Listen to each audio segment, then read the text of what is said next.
आप देख रहे हैं आज तक। मैं हूं गौरव सावंत।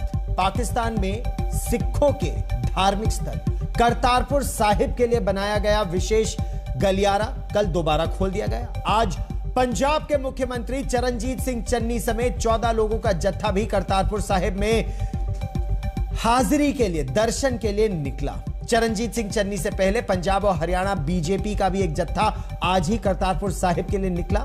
कुल मिलाकर पंजाब की सारी सियासत इन दिनों पाकिस्तान में करतारपुर साहिब में सिमट गई है। इस दौड़ में अगर कोई पीछे रह गया है तो वो है नवजोत सिंह सिद्धू। प्रकाश पर्व से ठीक पहले बाबा नानक देव के दरबार तक सीधे हाजिरी की सौगात मिलते ही सिख समुदाय खुशी से झूम उठा है। मिठाइयां बांटी जा रही हैं, ढोल नगाड़े बज रहे हैं, आतिशबाजी से आसमान रंगीन हो रहा है और फूलों की बरसात हो रही है। पंजाब और देश भर के सिखों की नुमाइंदगी करते हुए पंजाब के सीएम चरणजीत सिंह चन्नी भी आज गुरदासपुर बॉर्डर पार करके करतारपुर कॉरिडोर पर निकल पड़े दरबार साहिब में अरदास लगाने। लांघा खुलिया है, गुरु साहब का जन्मदिन भी है। मैं समूह संगतां नूं गुरु साहब के जन्म दिन ਦੀਆਂ ਵਧਾਈਆਂ ਦਿੰਦਾ ਤੇ ਨਾਲ बहुत बहुत मुबारकबाद कि जो साडियां अरदासां सीगियां ਉਹ पूरियां होईयां। लांघा दुबारे तो खुलिया, ਇਹਦੇ ਲਈ मैं प्रधानमंत्री जी ਦਾ ਤੇ होम मिनिस्टर साहब ਦਾ भी ਧੰਨਵਾਦ करदा कि उन्होंने पंजाब सरकार की डिमांड ते ये पूरी की है। करतारपुर के सफर पर निकले चन्नी और उनकी कैबिनेट भक्ति भाव में सराबोर हैं, तो बीजेपी नेता भी दरबार साहिब में हाजिरी के लिए बेकरार हैं। मुख्यमंत्री के जत्थे से पहले ही पंजाब और हरियाणा के बीजेपी नेताओं का एक जत्था करतारपुर के लिए पाकिस्तान रवाना हो गया। जो मोदी जी ने काम किए हैं, इस सरकार ने किए हैं सिखों के लिए, वो कभी किसी ने यहाँ के सिख प्रधानमंत्री रहे, सिख राष्ट्रपति रहे, उन्होंने भी नहीं किए। 1984 के जो नस्ल कुशी थी उसका इंसाफ जो था वो मोदी जी की सरकार ने दिया। कोरोना के दौर में करीब 1.5 साल बंद रहने के बाद करतारपुर कॉरिडोर कल दोबारा खोला गया था।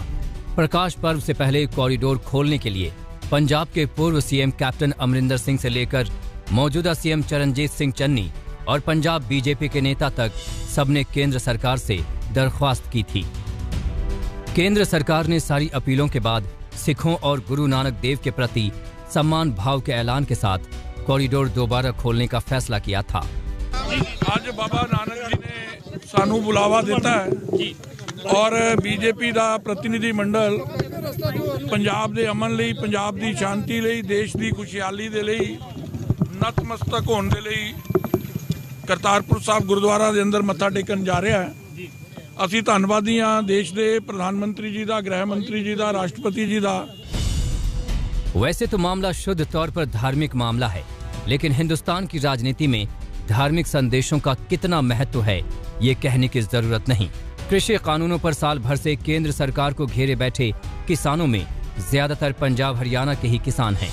पंजाब में चुनाव भी सिर पर है, लिहाजा सिख समुदाय को रिझाना और खुद को उसका सबसे बड़ा खैर ख्वाह साबित करना हर पार्टी का पहला मकसद है। वोटों की यही शक्ति भक्ति के रंग को और भी गाढ़ा कर देती है। लेकिन नानक नाम के प्रसाद में अगर कोई पीछे रह गया तो वो है पंजाब में सबसे आगे रहने की चाहत रखने वाले सिद्धू। आज सीएम चरणजीत सिंह चन्नी वाले जत्थे में सिद्धू शामिल नहीं है। आज सिर्फ 14 लोगों को जाने की इजाजत है। सिद्धू 20 नवंबर को तीसरे जत्थे में करतारपुर जाएंगे। माना जा रहा है कि सिद्धू को दर्शनों में हो रही देरी की बड़ी वजह 2019 की ये तस्वीरें हैं, जब इसी करतारपुर कॉरिडोर के उद्घाटन समारोह में मंत्री की हैसियत से पहुंचे सिद्धू पाकिस्तानी सेना प्रमुख के गले लिपट गए थे। दूसरी बड़ी वजह सीएम चन्नी की सियासी समझ भी है। चन्नी जानते हैं कि सिद्धू उनके साथ गए तो कुछ न कुछ ऐसा जरूर होगा जिससे सुर्खियों का केंद्र उनसे दूर होकर सिद्धू पर सिमट जाएगा। पंजाब की सियासत में खुद को साबित करने की फर्राटा दौड़ में लगे चन्नी ऐसा कोई खतरा मोल नहीं लेना चाहते। करतारपुर से बिशंबर बिट्टू, सत्येंद्र चौहान और अशोक सिंघल के साथ आज तक ब्यूरो। और अब करते हैं रुख राजधानी दिल्ली का, जहां अरविंद केजरीवाल सरकार ने प्रदूषण से निपटने के लिए आज एक बड़े एक्शन प्लान को जारी किया है। मुख्यमंत्री अरविंद केजरीवाल ने इंडस्ट्रियल गंदगी, झुग्गियों, नालों और सीवर को साफ करने के साथ ही यह दावा भी ठोका है कि 2025 तक यमुना में डुबकी वो खुद भी लगाएंगे, यमुना साफ हो जाएगी। लेकिन फिलहाल दिल्ली की हवा का जहर बरकरार है।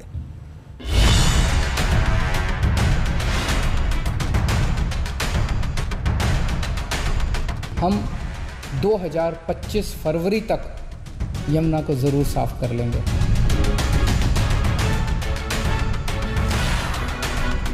अगले चुनाव के पहले मैं भी यमुना में डुबकी लगाऊंगा और आप सब लोगों को यमुना के साफ पानी में डुबकी लगवाऊंगा।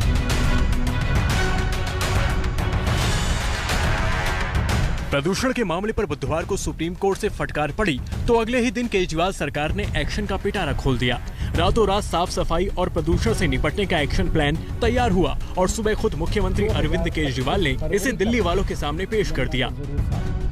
केजरीवाल के प्लान की खास बातें कुछ ऐसी हैं: इंडस्ट्रियल कचरे पर नकेल, झुग्गियों की गंदगी सीवर से जोड़ना, गंदे नालों की बड़े स्तर पर सफाई, सीवर ट्रीटमेंट प्लांट की क्षमता बढ़ाना, यमुना की सफाई का अभियान। यमुना को साफ करने के लिए 6 एक्शन पॉइंट्स हैं स्पेसिफिक। हम 2025 फरवरी तक यमुना को ज़रूर साफ कर लेंगे। एक एक पॉइंट पे मेरी नज़र रहेगी, एक एक पॉइंट पे स्पेसिफिक माइलस्टोन्स बनाए हैं कि ये काम अगले 1 महीने में क्या होगा, फिर 2 महीने में कितना काम होगा, फिर अगले 4 महीने में कितना काम होगा, 15 दिन में माइलस्टोन्स हैं। इसके ऊपर मैं बड़ी कड़ी नज़र रखूँगा। जब दिल्ली का चुनाव लड़ा था मैंने प्रॉमिस किया था दिल्ली वालों की कि अगले चुनाव तक मैं यमुना को साफ कर दूँगा और अगले चुनाव के पहले मैं भी यमुना में डुबकी लगाऊंगा और आप सब लोगों को यमुना के साफ पानी में डुबकी लगवाऊंगा। यमुना को साफ करने के लिए हम लोगों ने पूरा जोर शोर के साथ युद्ध स्तर के ऊपर काम शुरू कर दिया है। केजरीवाल ने यमुना की सफाई का टारगेट फरवरी 2025 तय किया है। यही वक्त दिल्ली में अगले विधानसभा चुनाव का है। इस साल छठ के मौके पर दिखी यमुना की इस बदरंग तस्वीरों से उनकी सरकार की काफी किरकिरी हो चुकी है। जाहिर है केजरीवाल अगले चुनाव के मौके पर अपना दामन बेदाग दिखाना चाहते हैं, लेकिन विपक्ष उन्हें पिछले वादे याद दिला रहा है। धन्यवाद देना चाहता हूं दिल्ली के मुख्यमंत्री केजरीवाल जी को। मैं आपको याद दिलाना चाहता हूं कि आज से 7 वर्ष पहले 2013 में और फिर 2014 में, फिर 2015 में और उसके बाद 2017, 2019 और 20 में दिल्ली के मुख्यमंत्री साहब ने यही घोषणा की थी, यही दोहराया था कि हम यमुना जी को साफ करेंगे, दिल्ली का हर नागरिक उसमें डुबकी लगाएगा। वैसे प्रदूषण के मुद्दे पर केजरीवाल का एक्शन और भी दिखा। दिल्ली नोएडा के जंक्शन पर सुबह सुबह लगा ये 5 किलोमीटर लंबा जाम। दिल्ली सरकार ने जरूरी सेवाओं के अलावा बाकी ट्रकों की एंट्री आज से बंद कर दी, लिहाजा ट्रकों की कतार लगने से सड़कों का दम घुट गया। कल ही दिल्ली सरकार ने प्रदूषण को लेकर कुछ और बड़े ऐलान किए थे। मसलन जरूरी सेवाओं के अलावा ट्रकों की एंट्री बंद, सरकारी निजी दफ्तरों में वर्क फ्रॉम होम, 1000 CNG बसें सड़कों पर उतारना, 21 नवंबर तक निर्माण कार्यों पर रोक, वाहन प्रदूषण सर्टिफिकेट की जांच। तो अब केंद्र सरकार कह रहा है जी हम वर्क फ्रॉम होम नहीं करेंगे, ठीक है जी, अब कोई कुछ बोलने वाला नहीं। उत्तर प्रदेश कह दिया जी हम स्कूल नहीं बंद करेंगे जी, अब कोई कुछ बोलने वाला नहीं। तो इस अप्रोच के साथ जो बाहर का 70% पोल्यूशन है उसको नहीं रोका जा सकता है। इसलिए ये जरूरी है कि इसको लेकर के एक सीरियस एफर्ट किया जाए। दिल्ली के आसमान में पानी फेंकती ये मशीनें अब आम नजारा हो चली हैं। इसके बावजूद न तो प्रदूषण पर लगाम लग रही है, न प्रदूषण पर छिड़ी सियासत पर। उम्मीद की जानी चाहिए केजरीवाल के एक्शन प्लान से ही दिल्ली की सूरत कुछ बदले। दिल्ली से पंकज जैन, मोहित शर्मा के साथ आज तक ब्यूरो। दिल्ली की हवा में कुछ सुधार है, लेकिन ये इतना नहीं कि इसे ठीक कहा जाए। जी हां, दिल्ली की हवा आज भी बेहद खराब है। सफर के मुताबिक दिल्ली की हवा का गुणवत्ता स्तर यानी AQI air quality index level आज सवेरे 362 था, कल ये 379 पर था। दिल्ली की हवा में जहरीले धुएं को देखते हुए कल कई कदम उठाने का ऐलान तो किया गया था, लेकिन इसका कुछ खास असर होता नहीं दिख रहा है। कल सुप्रीम कोर्ट की फटकार के बाद दिल्ली सरकार एक्शन में आ गई थी। दिल्ली में स्कूल और कॉलेज अब बंद कर दिए गए हैं, निर्माण कार्य पर भी रोक लगा दिया गया है। लेकिन आखिर इसका ग्राउंड जीरो पर कोई असर पड़ भी रहा है? इसका हमारे संवाददाताओं ने एक रियलिटी चेक किया। बात जब प्रदूषण की होती है तो आमतौर पर जिक्र सिर्फ दिल्ली का होता है, लेकिन दिल्ली के आसपास ही कई सारे इलाके ऐसे हैं जहां प्रदूषण की मार कहीं ज्यादा है। अब आप नोएडा का ही उदाहरण ले लें। अभी हम आपको यहाँ की तस्वीर दिखाएं कि ये लगभग पूरी तरह एक सफेद चादर से ढका हुआ ये इमारतें नजर आ रही हैं। कहीं पर भी आपको ऐसा नहीं लगेगा कि प्रदूषण का जो असर है वो कम हुआ है। हालांकि सुप्रीम कोर्ट ने कई सारे कड़े दिशा निर्देश जारी किए, उसके बाद अलग अलग प्रशासनों ने, जिसमें नोएडा का प्रशासन भी शामिल है, उन्होंने भी अपने आदेश निकाले। स्कूलों को बंद किया गया है, जो वर्क फ्रॉम होम है सरकारी ऑफिसेज के लिए वो भी किया गया है, लेकिन उसका जो असर है प्रदूषण पर वो कम दिखाई पड़ रहा है। खास तौर पर जो PM 2.5 की मात्रा है वो अब भी काफ़ी है हवा में। और अगर हम बात करें कि अलग अलग स्टेशन पे जहां पर प्रदूषण जांच किया जाता है, उसको मापा जाता है, उसकी तुलना अगर हम नोएडा के स्टेशनों से करें या गाजियाबाद के स्टेशन में करें तो उत्तर प्रदेश के अलग अलग जगहों पर ज़्यादा प्रदूषण दिखाई पड़ रहा है। इस समय खास तौर पर जब हम बात आज की करते हैं तो हर जगह जो प्रदूषण का स्तर है वो खतरनाक स्तर में बना हुआ है। कुछ दिनों तक, कुछ देर तक ये वेरी पुअर कैटेगरी में था, लेकिन अब जा करके PM 2.5 दोबारा बढ़ने लग गया है। और उस दिल्ली में प्रदूषण से निपटने के लिए बेहद ही सख्त कदम उठाए जा रहे हैं। इस वक्त हम मौजूद हैं राजघाट के नज़दीक और तस्वीर आप देखिए, ट्रकों के माध्यम से सड़कों पर पानी का छिड़काव किया जा रहा है ताकि धूल प्रदूषण से निपटा जा सके। और न सिर्फ सड़कों पर छिड़काव हो रहा है बल्कि ये फॉगिंग मशीन जो आप देख रहे हैं, इस फॉगिंग मशीन के जरिए पूरी दिल्ली की जो पेड़ है वहां जमी हुई धूल को भी हटाया जा रहा है। आप तस्वीर देखिए आप सामने, ये जो कृत्रिम बारिश हो रही है ये इस ट्रक के जरिए हमें दिल्ली के अलग अलग कोनों में देखने के लिए मिल रही है। तस्वीरें आप देखिए किस तरीके से ये मशीन काम करती है। जो ऊपर स्मॉग गन लगी हुई है वो पेड़ पौधों पर मौजूद धूल के कणों को नष्ट करती है। सड़कों के किनारे धूल मौजूद होती है उसको हटाने का काम भी ये मशीन करती है। तो इस तरह की मशीनों का जिक्र भी सुप्रीम कोर्ट में हुआ था और ये जानना बेहद ज़रूरी है कि दिल्ली के भीतर 400 ऐसे टैंकर हैं जिन्हें अलग अलग मुख्य सड़कों पर तैनात किया गया है। अब हम आपको एक अहम बात और भी बता दें, दिल्ली की सड़कों पर ट्रैफिक देखिए, सुबह का वक्त है, लोग अपने घर से दफ्तर जाने के लिए निकले हैं, लेकिन सड़क पर इस वक्त जो ट्रैफिक होना चाहिए, गाड़ियों की तादाद होना चाहिए, वो बेहद कम है।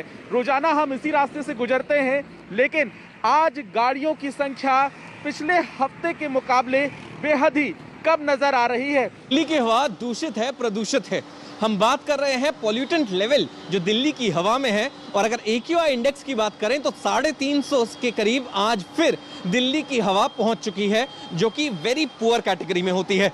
हम खड़े हैं इस समय ITO पर और आपको दिखा दें क्या हाल है व्हीकुलर एमिशंस की तरफ से। पहले तो ये बता दें कि हालांकि संख्या कम हुई है व्हीकल्स की, जितनी भी गाड़ियां हैं, चाहे हम 2 पहिया चाहे हम 4 पहिया वाहनों की बात करें, लेकिन पॉल्यूशन जो है और पॉल्यूशन की चादर है वो अभी भी अपने में दिल्ली को समाये हुए है। ऐसी ही स्मॉग, ऐसी ही हेज हर जगह आपको देखने को मिलेगी जहां भी आप दिल्ली में नजरें दौड़ाएंगे। हालांकि दूसरी ओर सुप्रीम कोर्ट की फटकार के बाद राज्य सरकार और केंद्र सरकार ने काफी सारे इमीडिएट मेजर्स जो हैं वो लागू किए हैं। एक वैसा मेजर जो हम दिखाना चाहेंगे वो है ये वाटर स्प्रिंकलिंग गन जो लगाई गई है ITO पे, और यही नहीं काफ़ी और जगहों पर भी स्प्रिंकलिंग जो है, जो पानी का छिड़काव है वो जारी है, चाहे वो ट्रकों के माध्यम से हो या और कोई माध्यम से हो।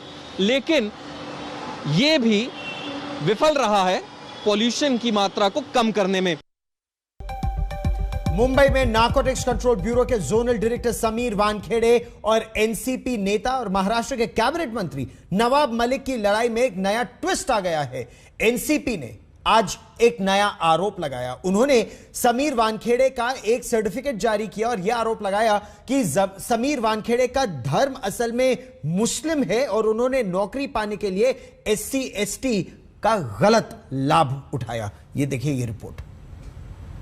महानगर पालिका के सारे रिकॉर्ड हमने निकाले, जो इंटरपोलेशन का शब्द आ रहा था उसके भी सारे सबूत हमने जुटाए और हमने इनके स्कूल के दाखले से लेकर लिविंग सर्टिफिकेट तक सारे कागजात हमने उपलब्ध कराए। हाईकोर्ट के माननीय जज साहब के सामने कागज को रखा गया। हाईकोर्ट के ऑर्डर से ये कहा गया कि जो पिटिशनर है उसे भी आप सर्व कर दो। सारे कागजात हमने उन्हें सर्व किए हैं। जज साहब अपने चेम्बर में दोनों पक्षों को इस जो कागजात हमने अतिरिक्त दिए हैं उस पे सुनेंगे और उसके बाद जो इंटरिम रिलीफ जो मांग रहे हैं कि इनके बोलने पे रोक लगाई जाए, ट्वीट करने पे रोक लगाई जाए, उसमें जज साहब अपना फैसला सुनाएंगे। इन्होंने डिवोर्स दिया था। वानखेड़े को डर लग रहा था कि लड़की हमारे खिलाफ कभी भी खड़ी होगी। उनके चचाजाद भाई को एक पेडलर के जरिए उसके यहाँ पे ड्रग रखवा दिया और राज्य सरकार की एजेंसी जो है ANC उससे उसे गिरफ्तार करवाने का काम किया है। लड़की के घर वालों को डराने की कोशिश की गई कि हमारे खिलाफ बयान दोगे तो पूरे खानदान को ड्रग पेडलर बना के जेल में डाल देंगे, लेकिन धीरे धीरे सारा फर्जीवाड़ा इनका सामने आ रहा है। एक छोटा सा ब्रेक लेंगे हम यहां। देश और दुनिया की ताजा खबरों के लिए आप देखते रहिए आज तक।